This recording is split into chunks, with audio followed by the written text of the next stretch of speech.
I think if you want something and it's aligned to the nature of that energy and you design your strategy, you're going to get a very easy ride. You're going to get what you want.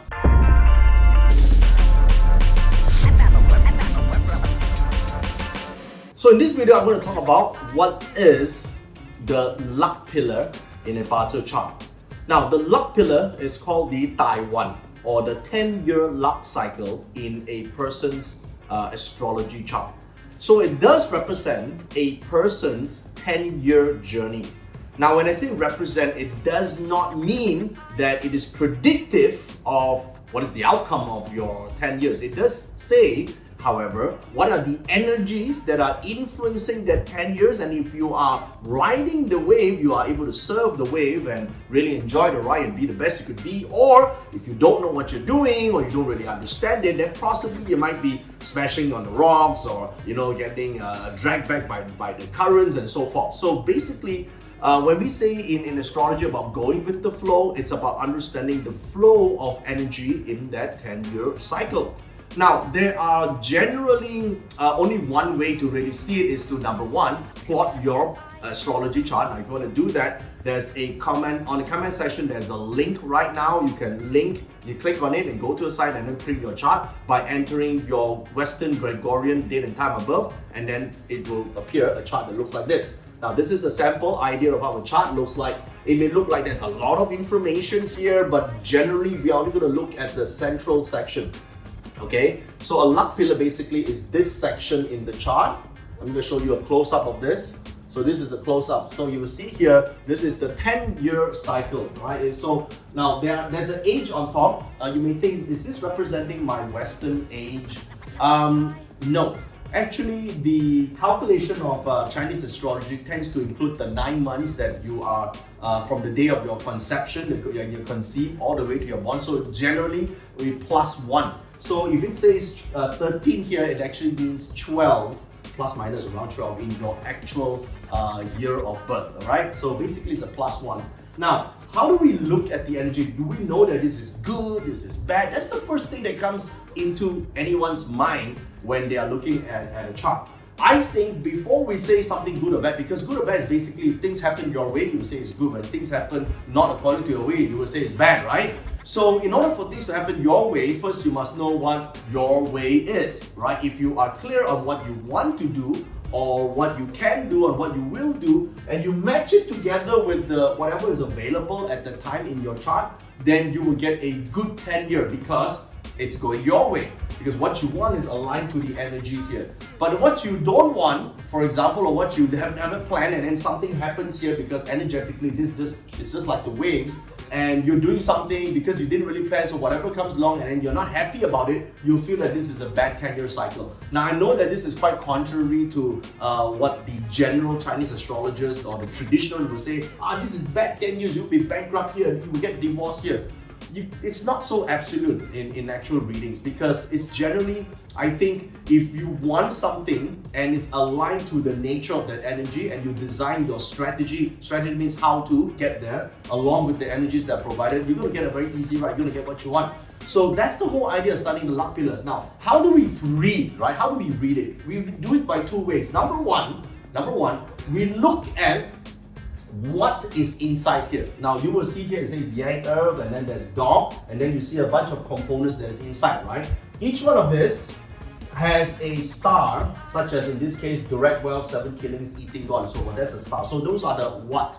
Now you may say, but I still don't know what it means. Of course, you have not studied astrology. Astrology, there are like 10 stars.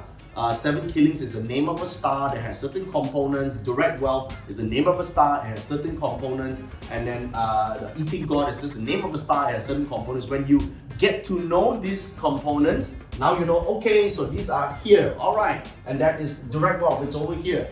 Cool, now I know that, right? Now what do I do then? So how does this relate to year, month, day, and hour of a birth? So here's how it works. So in terms of animal signs, when animal signs see an animal sign, when this dog here sees the rat, when the dog here sees the ox, when the dog here sees the rabbit, when the dog sees the dragon, in your year, month, day, hour of birth, when it meets each other in this 10-year cycle, certain interaction will be produced. Some interactions can be harmonious. Some interaction might indicate challenges. Some interaction might actually foster great understanding, spiritual cultivation, gains, losses, and so forth. Okay? So it can also, this interaction can mean certain people in your life, or it can mean certain places in your life. It can mean certain aspects or virtues or career opportunities in your life. So when these interactions interact in that 10-year cycle and you happen to have goals that are related to that aspect, you get a gain. So that's how you call, oh, it happens, my life happens the way I want it, it's a great 10 years. But suppose you don't have that plan, you're like, I don't have a purpose, I just do whatever, and then shit happens, you didn't expect it, nor did you plan for it, but it doesn't, at that moment in time, you didn't really like it, so you think, this must be a shitty 10 years. That's how it works, okay? So the idea of astrology is not to predict, but to co-create the destiny that you want, all right? So here we have dog, for example. It's a combination with the rabbit. A combination, now you may know, how do you know dog combines with rabbit? So there's a whole set of understanding called the animal sign interaction. So dog meets rabbit is a combo, all right? An interaction. It's like a magnet, it sticks together. So this interaction can indicate union of the day. Union of the day represents a union in relationships. So in terms of astrology, we say this might be a great time to get married, to get connected with someone, to build a long-term relationship, to move in together with a spouse, or to create a new home together, and or to start a family, build a family home, and so forth. So if you are doing that, in this case it is between 23 to 32, you are aiming for that, buying a house together, living together, planning to start a family, producing kids, for example, this would be perfect. So which means at that period of time you did this, you will feel, this is the best 10 years of my life. Suppose you didn't do that, it's not that it would be bad, it's just that you might miss the chance to do it in a way that's harmonious. So when you want to do that later on, you find, why is it so difficult? It looks like I missed the boat. That guy or that girl I know so long ago, she was like this, but I didn't make a move at the time, I might have missed out, etc. Alright, so that's how we do a reading, and you see there's a clash here, for example. A clash means changes. So here, in terms of the hour pillar can represent your ambitions, your goals, your desires, not always your children palace. It can mean children, it can also mean your ambitions, your goals, maybe your direction in life. So when the clash happens, you may think at this period of time, you may say, okay, I want to change direction. I might have studied engineering, but now I want to go on to, let's say, healing work, which is probably different than engineering. All right, I want to move from a accountancy field that I studied, but I want to change to maybe being an artist, for example. So there's a clash, means there's a change. Now this change becomes favorable because you're aligning together with that change. Okay, so that's how we generally see the interaction. So every 10 years there are highlights. When we go according to the 10-year cycle of our charts and we sort of fit our so-called goals and purpose to this 10, we'll find that, hey, life seems to go our way, and you tend to see that, you live a pretty lucky life. Check inside the description for the link.